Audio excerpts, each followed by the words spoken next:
They only have partial rights? Yeah, no wonder the show is so messed up. Yeah, they only have the rights to, I guess, the books themselves, The Lord of the Rings, with the appendices information, anything that references to the Second Age and First Age, I guess. But they don't have the stories to the Silmarillion, the Unfinished Tales, or any of those other works about the First and Second Age. So they can't tell those stories. Why is the Tolkien estate seemingly remaining silent about this abomination? Where are they? Well, Simon Tolkien's listed, he's credited. Payne and McKay have stated that the Tolkien estate, they give them the scripts to look over and I guess okay. And I'm pretty sure Simon Tolkien is listed as an executive producer.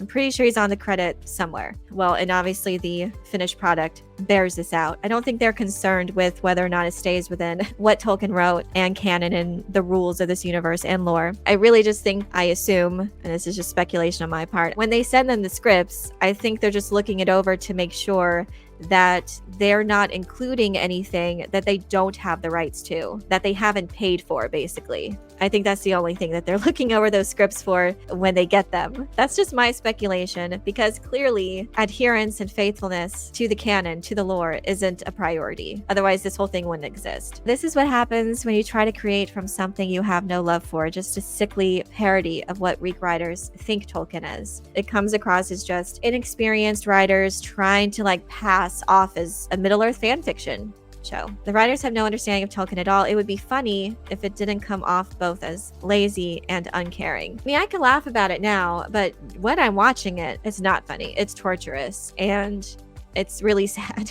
I'm trying to think about general audiences. General audiences are not connecting with this. There's this art to adaptation. And when you're adapting a dead source material to a completely different format, and in this case to a visual long-form television format, I think people expect changes to a degree in order to make it a fun and entertaining show, an immersive show. Because at the end of the day, it has to be a good show. And it would be ideal if it was also a faithful adaptation. I can also point to, Peter Jackson took liberties with the films in order to adhere to the themes and spirit and to the main characters and events. And yeah, there were some changes, but it was, at the end of the day, a very entertaining. It's the best film trilogy ever made. It never felt boring, even when not a ton of stuff is happening, when characters are just having conversations, but they're having meaningful conversations with well-written dialogue. These conversations actually mean something. They serve a purpose. It endears the characters to the audience. We connect with them in these even quiet moments, but it's so well paced too. So we have those moments when characters are getting to know each other, audience is getting to know the characters, as well as having some really epic action set pieces. And it's just very nicely paced, all those films. Some stuff has to be changed and some things have to be condensed in order to adapt it to a different medium. So I get that. And I can also point to Denis Villeneuve's 2-film adaptation of Dune.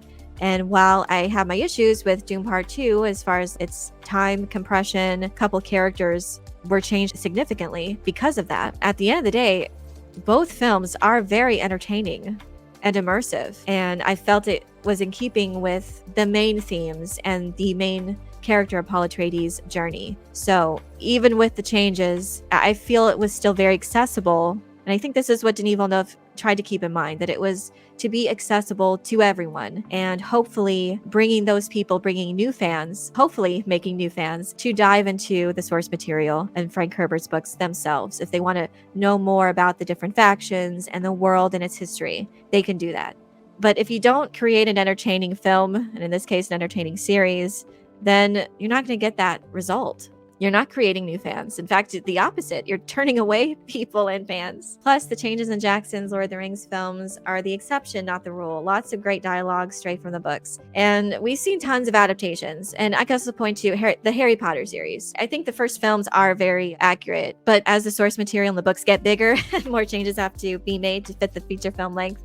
And overall, I think it was try to stay as faithful and to the spirit of the source material. And at the end of the day, when you're adapting to a visual medium, that's the point of adaptation, is to take the source material and turn it into something else. You're transforming it into a different medium. And so with Dune, there's tons of inner dialogue. There's lots of times when characters are just thinking to themselves.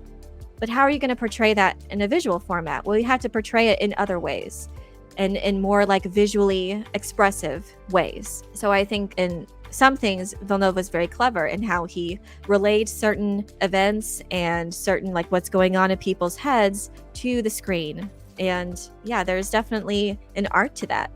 And it takes not just knowledge and passion for the source material, but also experience in film and television and running a show. And so a lot of expertise in that regard. And unfortunately, we have neither in Rings of Power. The Hobbit movies are masterpieces compared to this. There's a lot of filler and fluff in that. And obviously there's things that I would take out, mostly surrounding the romance with Toriel and all that. But there's a lot to love in those films as well. And I'm still immersed in it, even still with those issues. I was always immersed when watching all of those films. This show just prevents immersion at every step of the way. I cannot get into it. And even if you take your lore brain out of it, because you kind of have to, because this is all fan fiction, this is just not a quality show.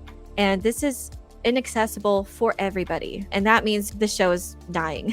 I'll be super disappointed if they don't cancel this show. It's such a huge expenditure of energy that would do better spent in so many other areas. So there are rumors out there that season 2 cost them more than season 1 to produce. And I'm still waiting to hear officially how much season 2 cost, but it honestly wouldn't surprise me. So season 1, just for production, cost a whopping $465 million. And can you imagine how many seasons of any other show that could have produced? That is insane. It's ludicrous. So that's what it was hailed as, the most expensive show ever. And that is true. The greatest show ever? That's another thing. The most well-written? No.